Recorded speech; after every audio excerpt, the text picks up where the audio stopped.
Okay. Nej. Den telefon væk. Okay. Men selvfølgelig var der også andre væsentlige grunde, og som sagt var en af dem, at med England, som var vores største, det største land, vi eksporterede til, fulgte trop ind i EF's trygge rammer.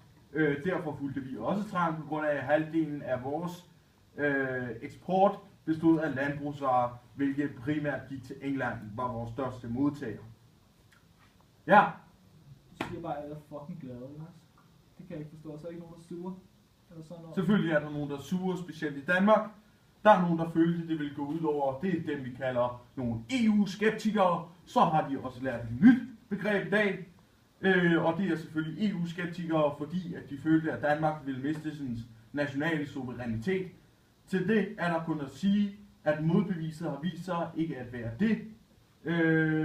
Men suveræniteten har været bevaret, og det der er netop forskellen på de forenede amerikanske stater og EF eller EU, som vi kender det i dag, hvor et overstatsligt hoved ikke er fungerende.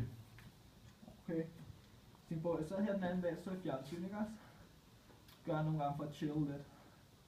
Jeg så sådan der jakkesæt, og han sagde bare alt muligt med, at det indre marked, det er sådan, det hjælper bare erhvervslivet og sådan. Det kan man jo også. Er det rigtigt? Jeg forstår det ikke. Er det rigtigt? Du forstår det ikke. Ja, Det er jo logik. jeg forstår det ikke. Det er logik. Men jo, det hjælper selvfølgelig. Det indre marked hjælper selvfølgelig på erhvervslivet, og det gør i høj grad, at Danmark i fremtiden og allerede nu har fået en større BNP, fordi vi frit på tværs af diverse grænser kan handle frit med hinanden uden told og så videre. Så ja, det er til en kæmpe fordel for erhvervslivet, ingen tvivl om det.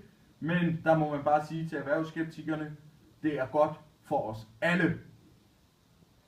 Se mig. Var det spørgsmålene, de havde? Ja, sådan mere eller mindre. Jeg vil sige tak for i dag.